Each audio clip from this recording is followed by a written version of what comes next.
TIAA is on a mission. Why? Because 54% of Black Americans don't have enough savings to retire. So in collaboration with big-name artists like Wyclef Jean, TIAA released Paper Right, new music inspiring a new financial future. With 100% of streaming sales going to a nonprofit that teaches students how to invest. Stream Paper Right now and help close the gap. What's up, guys? Welcome to the Sesh. Today I got a special guest, Dr. Jacob Howell. How you doing, man? I've been wanting to meet you for a long time, man. I really appreciate it. I'm excited to be here. Thank you so much. Iuvia, which is in Greek, blessings. So happy Thanksgiving, by the way. I know we're a day right before Thanksgiving. I know everybody's doing their pre-Black Friday shopping. It's crazy out there, but stay safe and hopefully you find some great deals. Shop Mercedes, by the way, the outlet. It's busy, man. So for everybody that doesn't know you, give them a little bit of background of yourself. Well, I am an educator at the city at Mercedes ISD. I'm also a city commissioner there. I'm a volunteer firefighter. I'm very big on the community. I do public service, missionary work as well. Author, writer, entrepreneur, whatever. Yeah, I do real estate as well. So I do a little bit of everything. But what I'm all about is helping the community, helping people, and just trying to find creative ways to help people, and also just I'm a businessman. Right. Let me ask you this. I would say modern day, what they say, like a Shakespearean gentleman, Renaissance man. Renaissance man. Let me ask you this, man. I've been in business since 2015, and one of the things that I know I lack is leadership. And you're huge into leadership. So right. I was hoping that you can give me a master class into leadership, especially with the book that you wrote, Positioning Your Team to Win. I think when I was looking through it and I was reading some of it, it's very interesting because I lack a lot of those characteristics and qualities that I've been trying to get. And maybe you can shed some light on it for me. Well, leadership, I always feel there's a scripture in the Bible that says like this. It's many are called, but few are chosen. And so even though many are called in to lead, and you can be part of that, a team, and to do great things, but very few are chosen and have that calling or that drive to be a leader. In the book, I even talk about when I was working on my PhD as well. Even in the theology and philosophical studies, when you study different leaderships, but even studying wolves, in leadership in wolves, they give leadership roles to different pairings, different wolves. Even the beta wolf at one point leads a little bit. And so not everybody can lead, and not everybody wants to lead.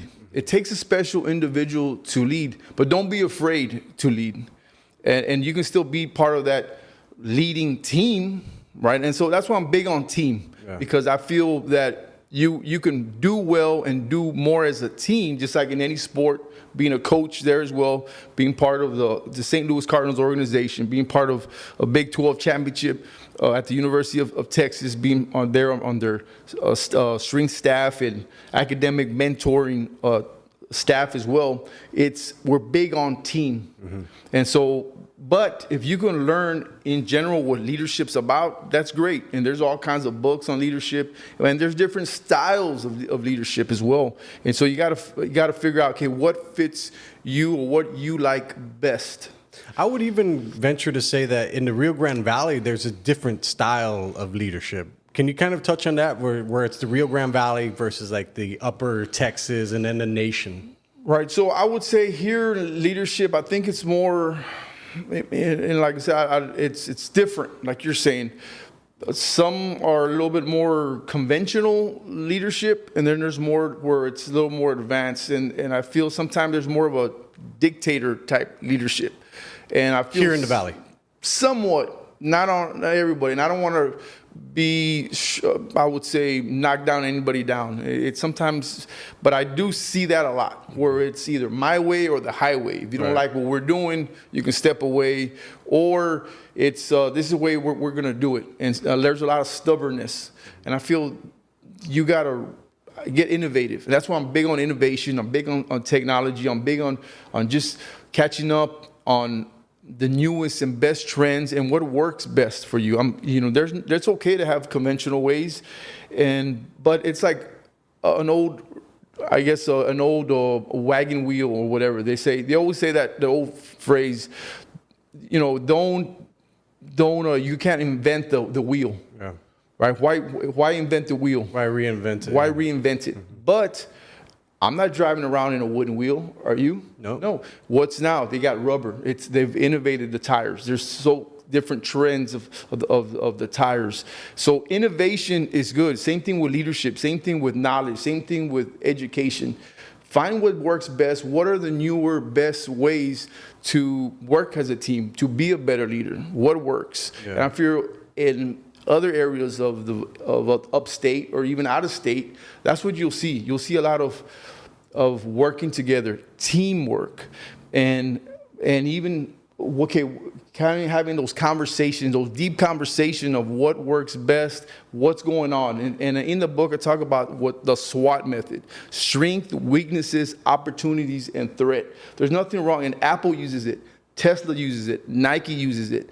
Leaders will ask, okay, what's working? What's not working, team?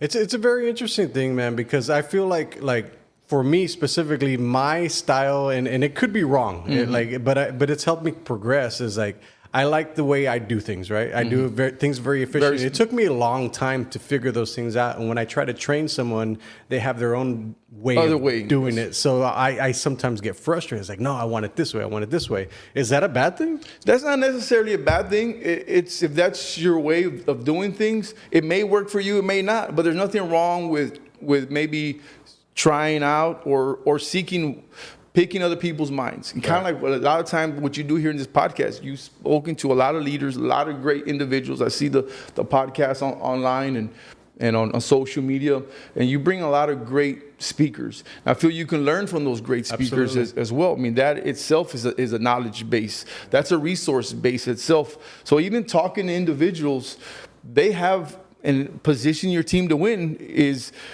picking up the brain of another employee, of another team member, and say what advice or what may be working, what may not be working. How do they feel? How can you use some of those and adapt to your skills, to your leadership, and make it work? Yeah. A lot of the times it's communication as well. Yeah, I feel like a lot of times just laying down the expectations of what you're going to achieve with what your business is something that most people don't do. Right. Do you see that a lot?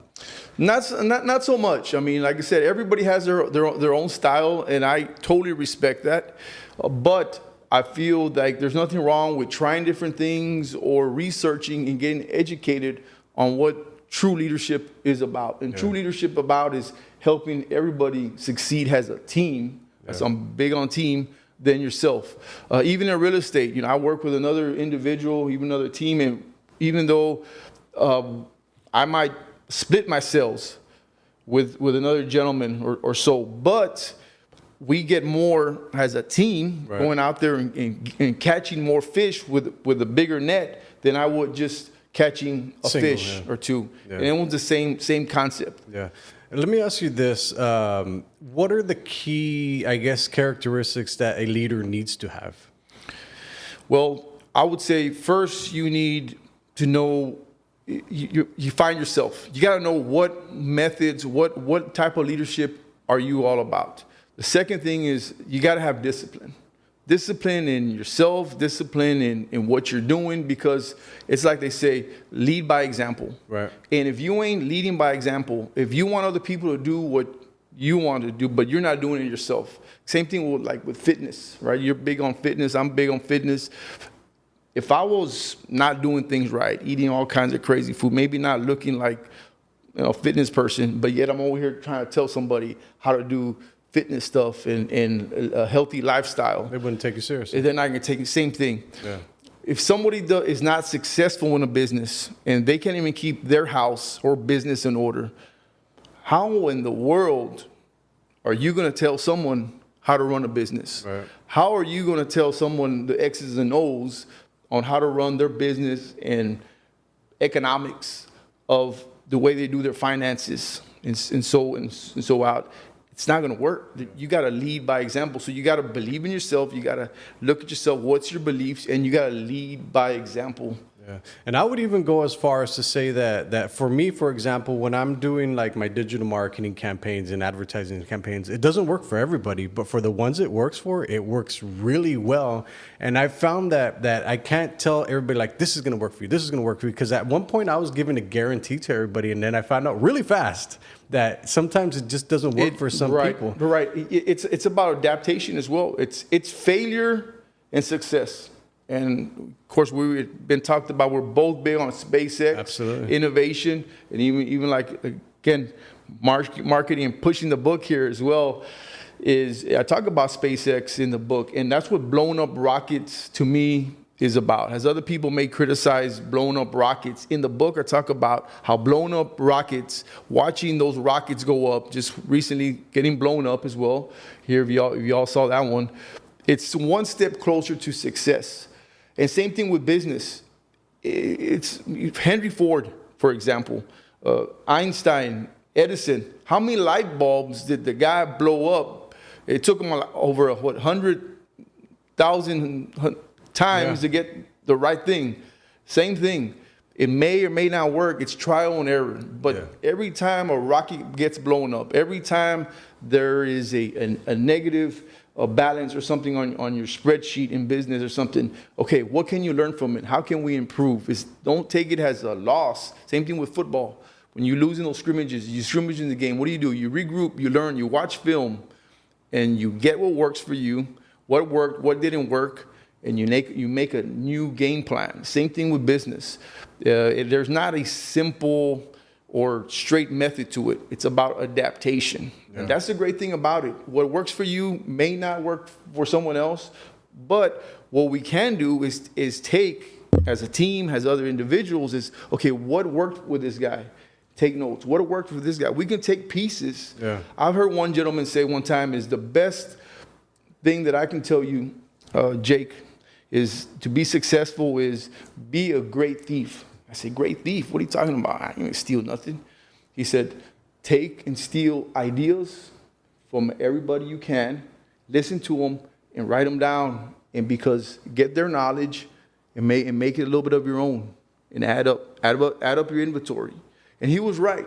You know, I wasn't necessarily steal the idea, but it was more of just picking people's brain, get what works for them, and figuring out, say, you know what, that worked. Yeah. And that's what it's about, just trial and error, getting ideas, and kind of making it your own, adapting it to you. Yeah, let's touch on that piece of the super heavy rocket right there. Man, it's crazy. I love it. My buddy Curtis got that.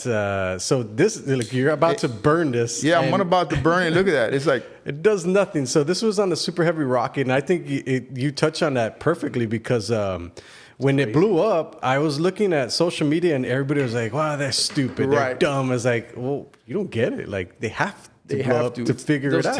They're tests. They're billion-dollar tests. Billion-dollar tests, but they're one step closer to success. Yeah. One step closer to success. Every blown-up rocket is an opportunity. They're getting closer to getting to the Mars, to getting to wherever they need to do to make that successful goal, their mission, their vision. Yeah, to push humanity forward. I find it fascinating that SpaceX is right here in our backyard, man. Can you touch on that? I love it. I know not so long ago I was in the news. I mean, I'm known as one of those innovative, crazy commissioners, politician guys. I don't consider myself a politician. I consider myself a public servant. But Elon Musk, SpaceX, if you're watching anybody, any tech companies, SpaceX, Tesla, come on over to Mercedes. Let's talk something out. We got plenty of opportunities. We got land. Let's figure it out. Come to Mercedes. And that's pretty much when I was on the news not so long, about a year or two ago. He was like, this guy's crazy. This guy's trying to bring Elon Musk to Mercedes. This guy's trying to launch rockets out of Mercedes. This guy's trying to bring Tesla to Mercedes. But is that so far-fetched? No. I don't think it. I think we're right in the middle. And what's wrong with it? It's a lot of people liked it. A lot of people, I mean, I got a lot of hurrahs for it. A lot of great younger the younger generation obviously loved it. Some of the older generation was great. Obviously, there is a lot of conservative people in the Valley, even in Mercedes, and there's nothing wrong with that. I think you can get the both of both worlds, right? The best of both worlds. But I think we need innovation, and moving forward is key. You know, we talked about the tires, right? We don't drive around in wooden tires anymore, in chariots and you know, that stuff. It's the same method of transportation, but it's improved. Same thing with business methods. Yeah. We can improve. So SpaceX is doing wonders, obviously, with their rockets and them being in the Valley. It's put the Valley as well more on the map, more recognition. And I'm just trying to do the same thing for the Mid-Valley and for Mercedes. There's opportunities out there. I mean, the future is endless. We're just touching base on things, and I mean, who knows? I mean, you look at the growth of the Valley. Yeah. You look at the growth. Tremendous. It's tremendous, and it's been in a short period of time. So you could imagine, I mean, in another 20, 30 years from now, I mean, hopefully we still look younger. Yeah, for real. I think by that time we'll be able to crack the code of lifelong. Right? We'll be able to live to 200, 300 or something. But you imagine the growth of the Valley. I still think that Far Bridge will still be under construction, by the way. But that's sure. Another thing. But yeah, innovation is good. We need innovation, and I talk about that. If you talk in the book, I know most business people, for example, and many people, it's not a new idea, you know, that they've criticized, but they use it, is Blockbuster and Netflix. It should have been, right now we should be saying, hey, let's do Blockbuster and chill. And I did a presentation at the Business of Entrepreneurship, and those guys were cracking up and like, you mean Netflix and chill? I said, no, Blockbuster and chill. Like, what do you mean? Well, because if you may or may not know, if you know about a little bit more of leadership and business, you've done your research, Blockbuster had the opportunity to acquire Netflix because they got approached and they said, nah, we're okay, we're good. At the time, Blockbuster was number one in videos, rentals, and all that. They were all, we don't need what is this streaming stuff? Right. We don't need this stuff. We're good. And now look what happened to them. I think there's like a documentary. There's only like one Blockbuster left, if crazy. Any. And look at Netflix. I mean, hell, I was watching Netflix last night. Yeah, it's an interesting thing, man, because the technology streaming and all that. Yeah. Technology has pushed the advancement of everything. Like I use ChatGPT every day now. Like I don't think people really understand how fast technology travels. And you touched on something very interesting about the demographics of Mercedes. So you talked about the younger people and the older people.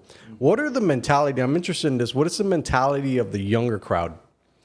The younger crowd wants that innovation. They want growth. They want that boom. And I think some of the older crowd is, well, they do want the infrastructure, a lot of things fixed. I mean, you've been to Mercedes. Your family's from Mercedes as well. Yeah. And you know, we need a lot of improvement, just like many of the smaller communities, and we're big on that.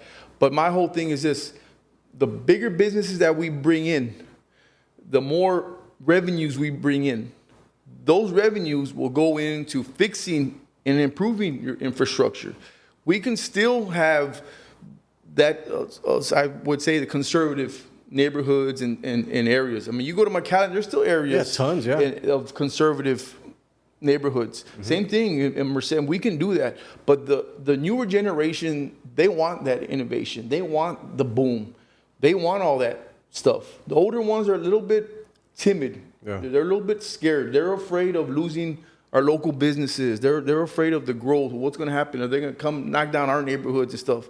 And that's not necessarily the case. Yeah. I think we can embrace, and we need to learn to embrace the innovation, the technology to improve the society and to improve the community. Yeah. You know, the first time that I heard when you popped on my radar was when you were talking about cryptocurrencies for Mercedes. Yes. I was like, there's the guy that knows the future of Mercedes, man. So can you kind of touch on what you were talking about at that time? Because I've been a huge proponent of Bitcoin. I'm just checking my Robinhood right now. It's a little bit green. It's green. It's a good thing. I know we've talked about it a little bit. So yeah, cryptocurrency, another thing that I was kind of on the news about. And you take some criticism, some yes, no, some are excited about it, some a little scared about it. Mercedes was on the news and on some magazines, some crypto magazines, and got some light on being one of the first cities, especially the first one in the valley and one of the first ones in the state and very few in the nation that was trying to use or accept cryptocurrency as payment. I put that on the agenda, and other commissioners and what did they say? What were their thoughts? They probably thought I was a little crazy, like most people, but it's a good crazy, right? Very respectful. It's conservative. Again, Mercedes is very conservative. Those guys are great guys, kind of conservative, but they were respectful, willing to listen to the idea. And it's something where we actually approved it. We approved it, waiting I guess the way they delayed the pitch count was while we looked further into it, researched it a little bit further, but we'll approve it. And so we're trying to accept cryptocurrency as payment there at the city of Mercedes. And at some point after they finish researching it, hopefully we can get it on. In fact, I need to put it on the agenda and to kind of seal the deal. But I think more cities should do it. I think the fear is because of the ups and downs of the crypto. Yeah, the volatility. Let me ask you this. How hard is it for a city entity to invest in, like, let's say, Bitcoin?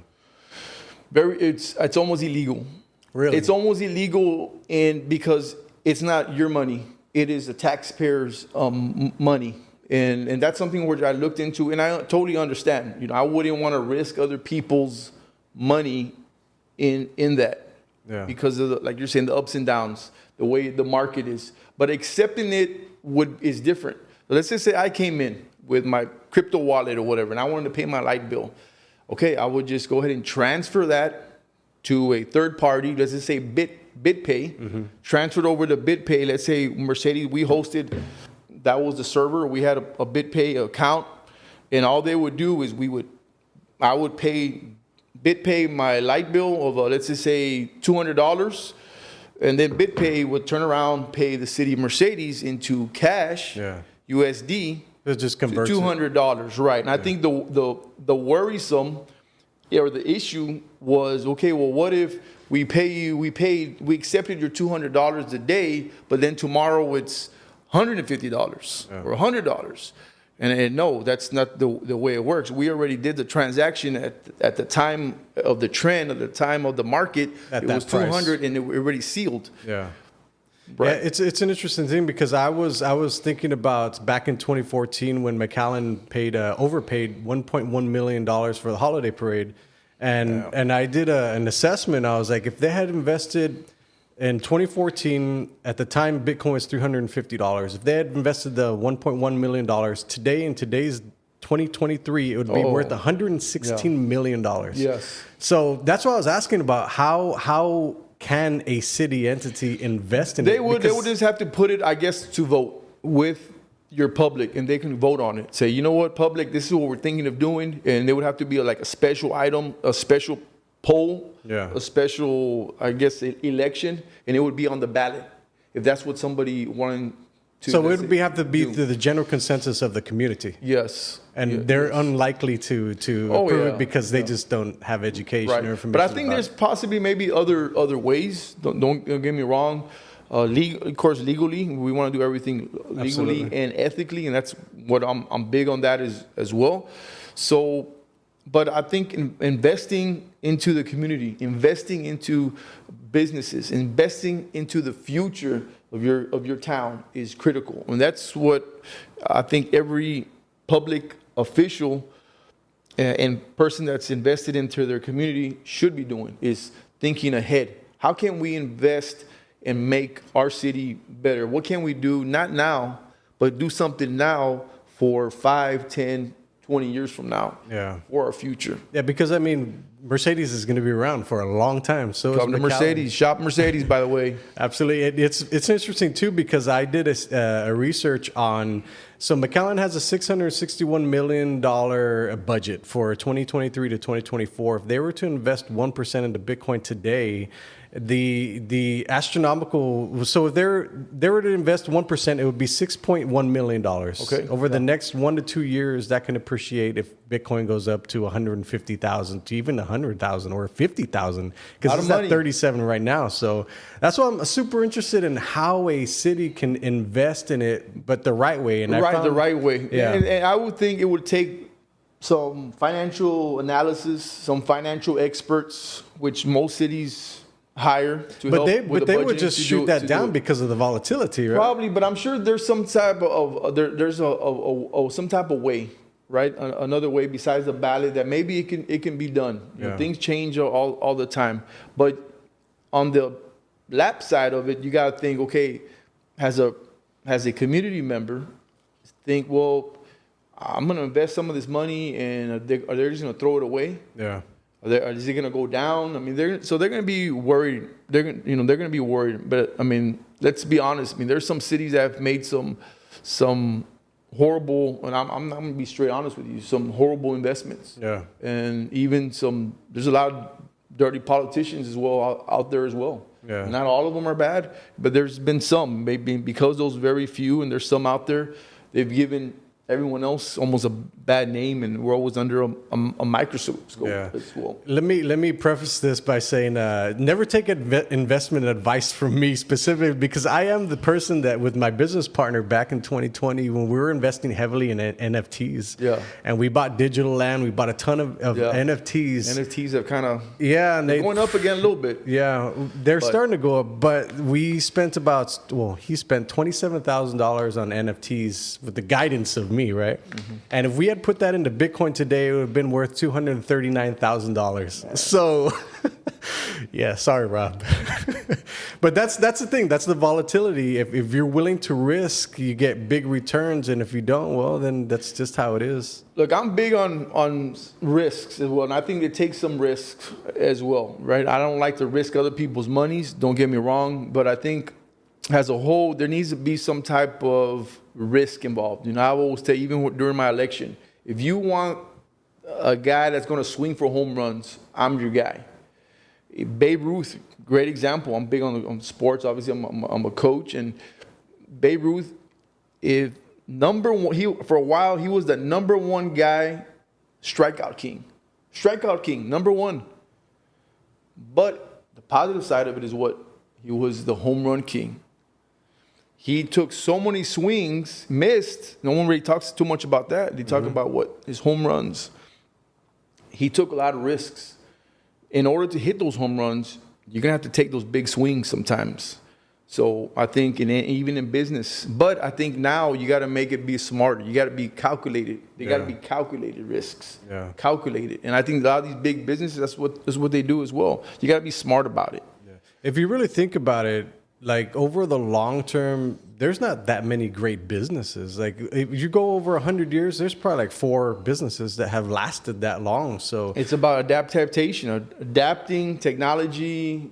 I mean, and yes, Sears, for example. In fact, we're talking about I was running a little late. Maintenance guy came to my house for Sears. And we're like, Sears, man. A Sears appliance guy came over, like, where is the next local Sears? Well, they kind of work out of remotely, believe it or not, because there's no Sears anymore. Yeah. And Sears used to be huge. I remember going as a kid to the mall, my dad getting me a G.I. Joe or a Transformer there at Sears. Everybody would get their appliances, everything's at Sears. There's no more Sears, if there is. I mean, they're rare. Yeah. But a lot of those guys work remotely, do their things or whatever. So it's about adaptation. It's about. Let me ask you this. I've always been curious. When I was driving up to Austin the other day in San Marcos, the outlets out there, they're completely empty and bare. Like, what happens to that land? Who pays for that? Well, that's where the community that took a hit. You see, there was some investment made into that land. Even like going to corporates, even that area, it's like it's kind of emptied out. Yeah. And that was a nice little area. Yeah, and It it was didn't right near last the very long It either. was right near the ballpark, and it wasn't even that long ago. But they just shipped out and left. And even for a while, even the Mercedes, we were kind of getting worried. We were trying to like bring in businesses, and we've lasted. We've survived a lot of storms. But yes, unfortunately, a community takes the hit. The taxpayer base takes a hit. That's why it's very important for leadership. And I talk about it in the book, and it's crazy. It sounds crazy. Bad leadership can kill you. Bad leadership can kill you. And you're like, well, in the book, I talk about it, and it was funny because it was when that Titanic, that submarine was going looking for the Titanic, and I was just finishing up the book. I talk about it. Bad leadership, in the book, I talk about how the captain and his lieutenants and thing of the ship, I did a little research, obviously, they failed in many levels to do what was right for the passengers of the Titanic. He was in charge. He was the leadership. And what happened? All those people, a lot of people died. They sank the ship pretty much. So just think of the Titanic as a huge company or a city. Bad leadership can not only kill you, bad leadership can destroy a community. It can destroy a business. It's crazy. That's why leadership is vital and important, to have the right leadership in place. And that goes right hand in hand with 10 to 12 million businesses are going to close every single year. So what are some advice that you can give these businesses to weather the storm, to last another year, to last another 5 years, another 10 years? What can you tell them? I would say this: collaboration with your leaders, collaboration with your business partners, collaboration with the head honchos, right? The big wigs on top. What are we doing to prepare ourselves? There in the city, Mercedes, for instance, about a year or two ago, when there was a rumor of maybe potentially another pandemic coming in, I put in the agenda, I said, okay, I want a financial and another COVID or pandemic plan in place. What did we learn during the pandemic? That we could adapt now and make some type of blueprint of if we get hit with another pandemic, if we get hit with some financial instability, what can we do to help our small businesses? What can we do to make sure that we're not losing our city employees and we're still be able to run our city? Yeah. You need to have those what ifs. A lot of people don't like to talk about those conversations. I think you need to have those what ifs conversation. If you're in school, whether you're in business, even with your family, what if? There's nothing wrong with the what if questions. You got to have a plan. Scratch that. You got to have a plan of action.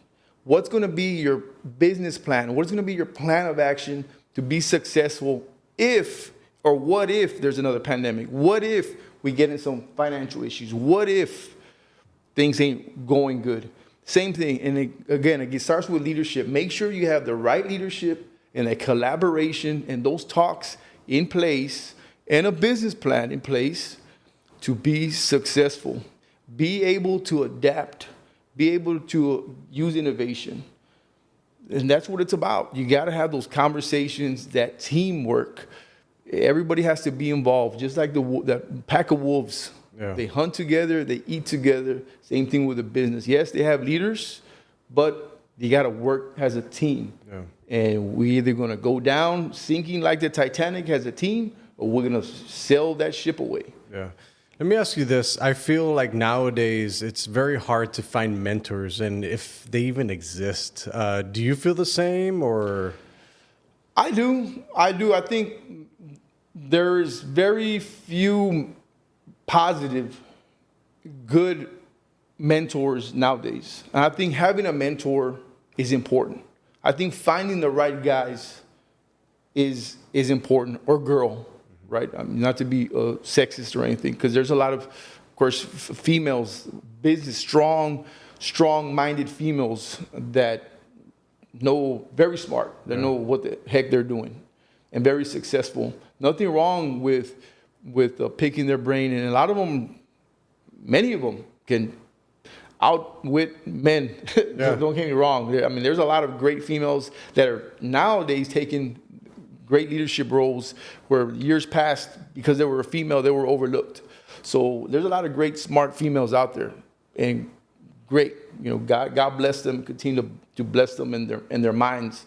And that's why we need other females. Me being a dad of daughters, finding and looking up to those ladies so they can have those positive role models, those positive mentors. But I think finding mentors has been difficult, but it's important to find a mentor and picking their brains. But I'll tell you this, and I'll throw you a curveball. Even finding not a good mentor and picking his brain. If I was let's say a MLB pitcher, I would go with, I would go find a Nolan Ryan. What works for him? What worked? What can I use? What did he do to succeed? How could he help me? But I would also find a guy that didn't make it very much.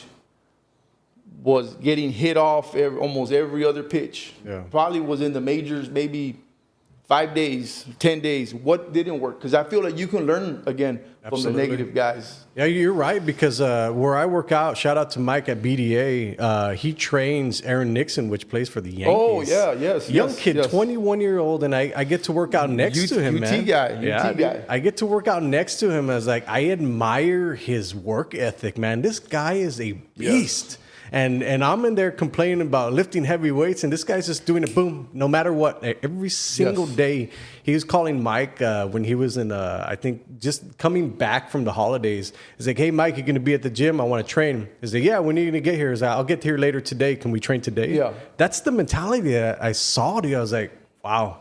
It's a different mindset. Yeah. It's a winning mindset, which is another book. But it's about having that winning mindset. And that's what a lot of those positive mentors, even to be successful, it's a mindset. Does that come from like being brought up that way, or just mentally being in that company with people that are the same way? In my opinion, because I can only speak for myself, and observing other people I can't tell you necessarily it's innate, right? It's brought into you, but I don't think it's something like that is, in my opinion, right?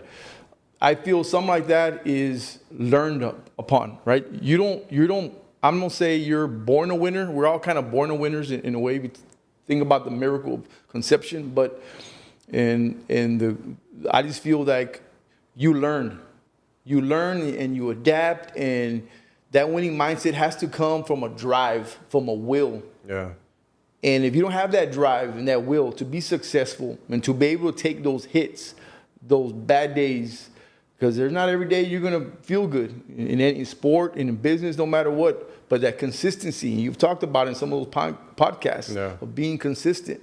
The consistency, the discipline, the willingness and drive to be successful is going to have to come from something from within. Yeah. What's your drive?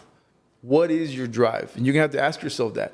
You have to look in the mirror and say, do I want this? And what is it going to take? What is it about that most people won't take the action for it? I'll tell you straight up. It's the hits. It's the bad days. It's the rainy days. It's the stormy days. That's what it's about. I remember the first day when I got into my PhD program, I went back to get my PhD program. And I got all my stuff, got the email. I got my first assignments. I said, are you kidding me? I almost cried. In fact, I'm not going to lie to you. I cried, pretty much. I said, what in the world did I get into? And I had to check myself. I called the professor. And that's because you have a family, you have a business, you're a commissioner, you're juggling. I was like, and some of the words that he told me encouraged me when I talked to the dean, and my professor was like, look, how bad do you want it? What is it that do you really want it? It's not, you're going to have to chip away at it, but if this is really what you want to do, you're going to have to put your faith in God and do it. Because you have the will. You could have the drive to do it, but you're going to have to search down, son. And that's what I did. And I feel a lot of people are not willing to go through that pain, to go through those drives, those bad days, those stormy days, rainy days, to get to where they want to get. Yeah. And even in the business, is every day going to be a great day? No. So there might be some slow days. Are you willing to get through the slow days to get to the busy days? Yeah. The red hot days. Well, I'll tell you this: the one thing that lifting weights taught me was discipline. Because before that, I didn't get to any results for at least 6 months, and it took me 6 months to get some type of decent results.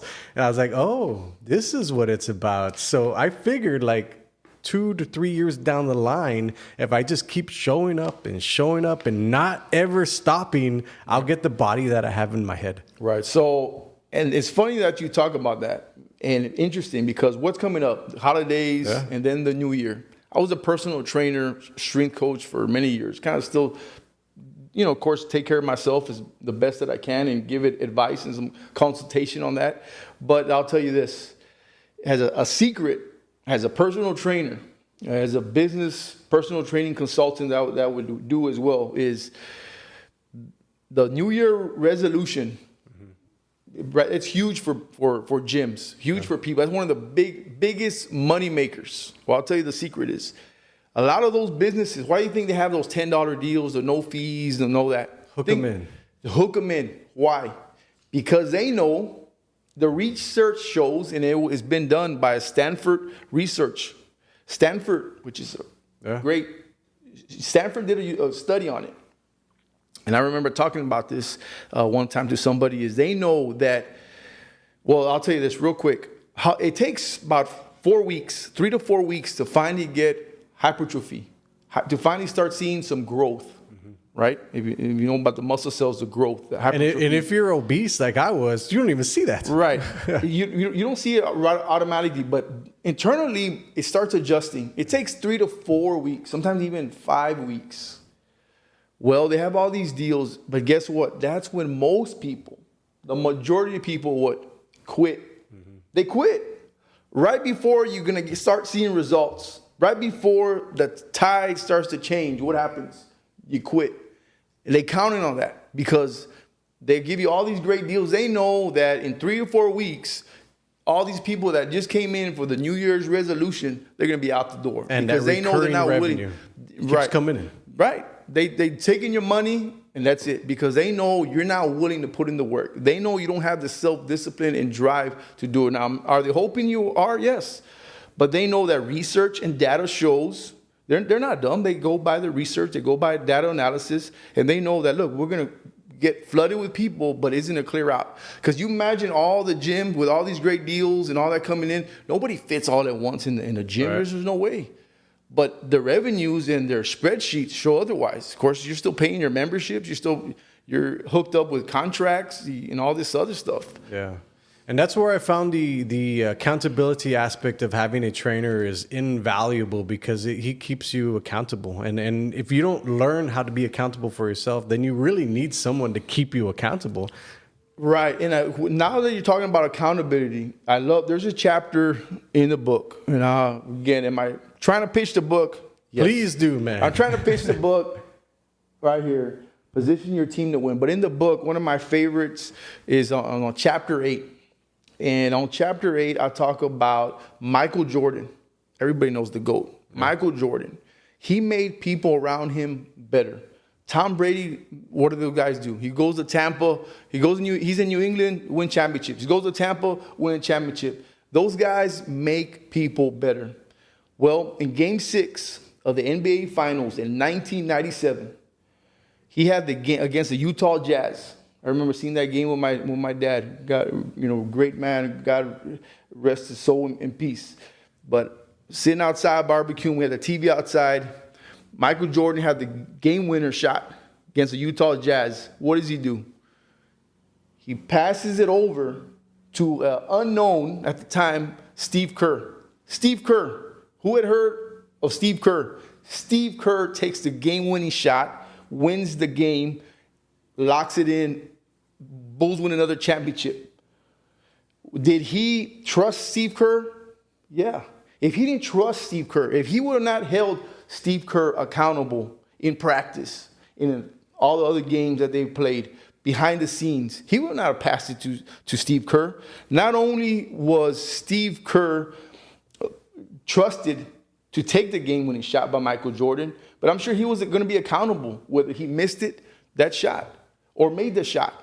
You got to take accountability for your actions, and as a team, and as a leader. We talked about the leadership. That's one thing. As one skill as well is about accountability.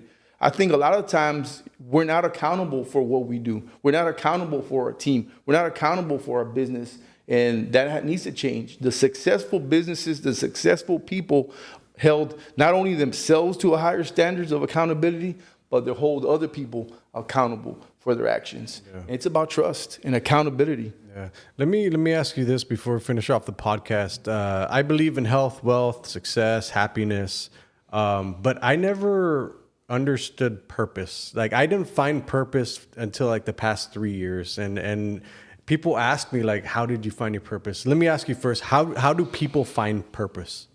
Well, I believe that it's something innate. That is something spiritually, and psyche, which is in mind, and soma in Greek, which is the mind and body.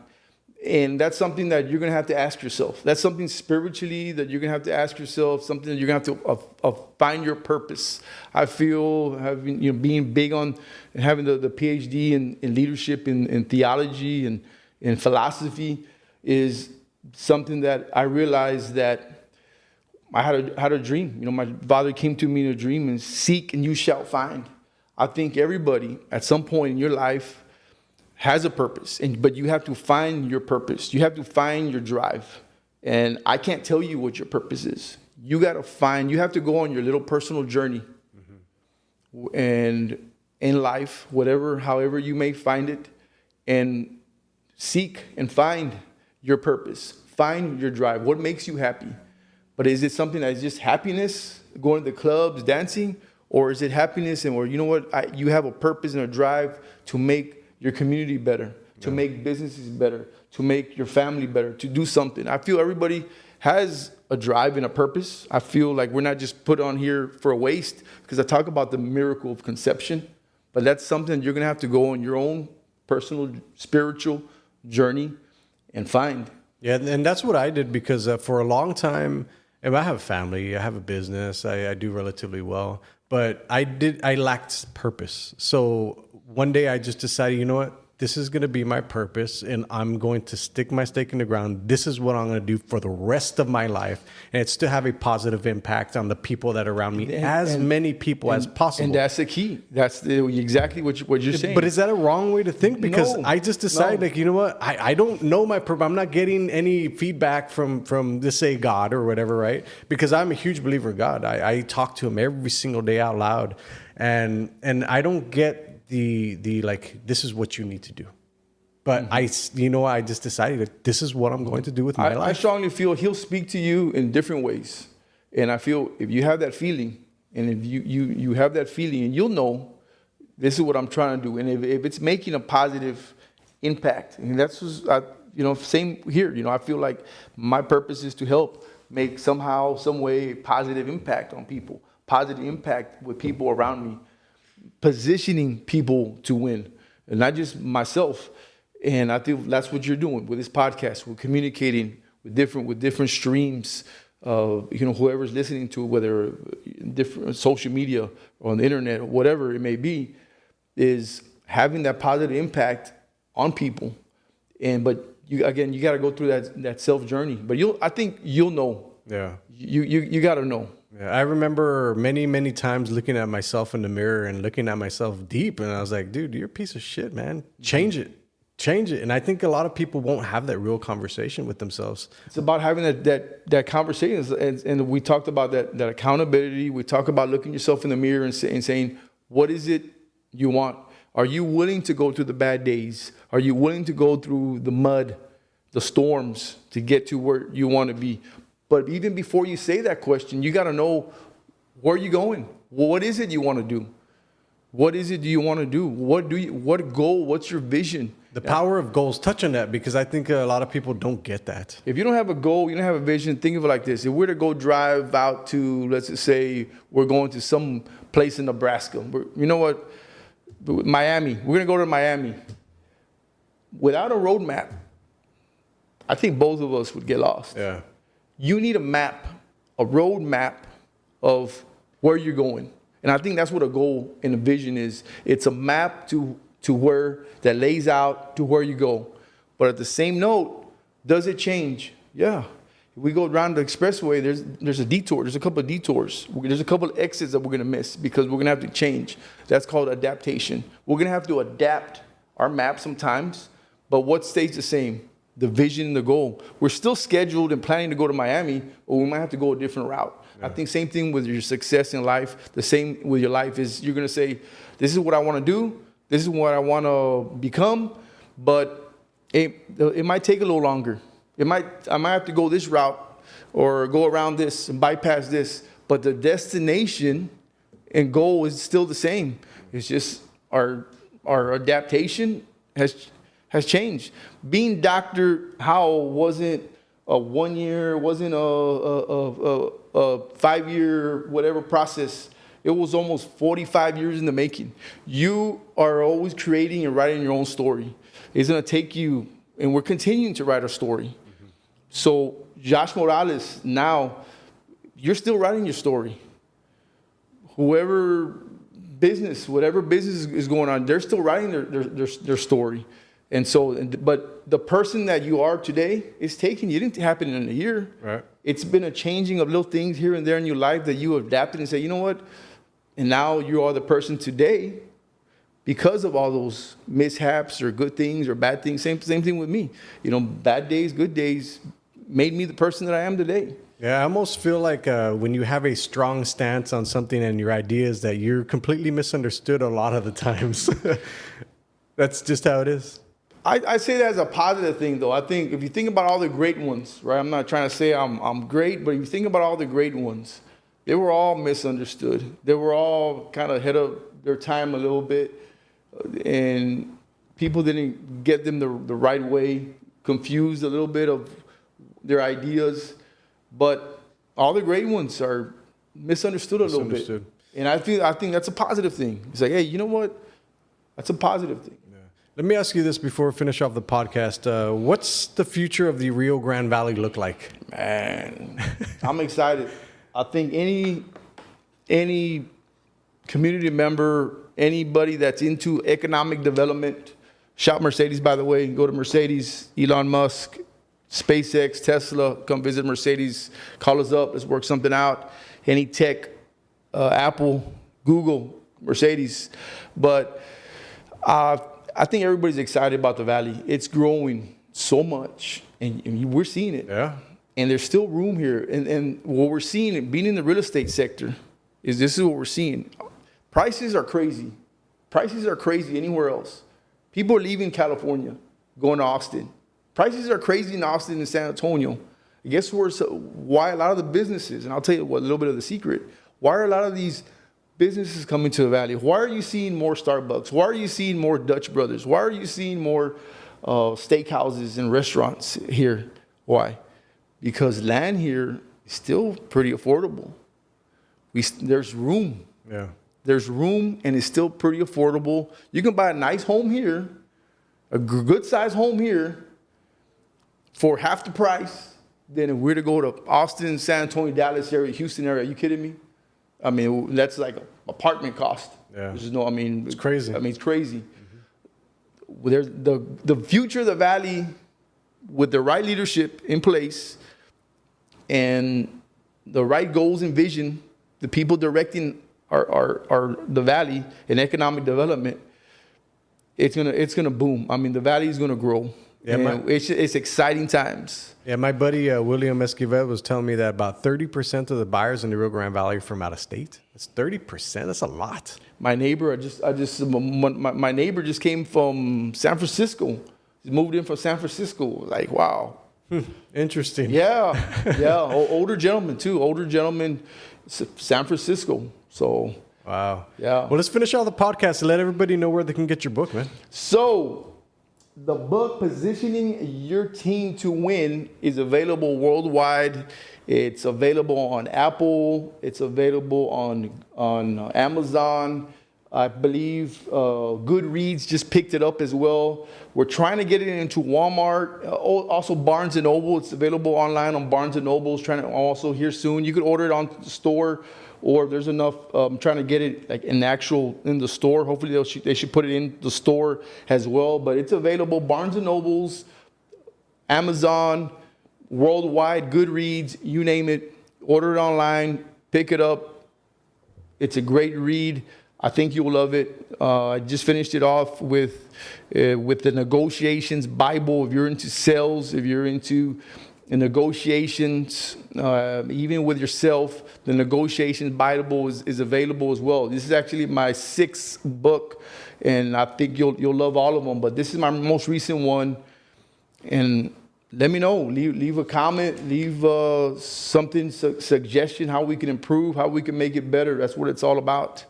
Awesome. Ladies and gentlemen, Dr. Jacob Howell. Appreciate your time, man. Hey, thank you so much. Shop Mercedes. Come visit Mercedes. SpaceX. We got some room for you. See you name guys. it. All right. Have a good day. God Bye. bless.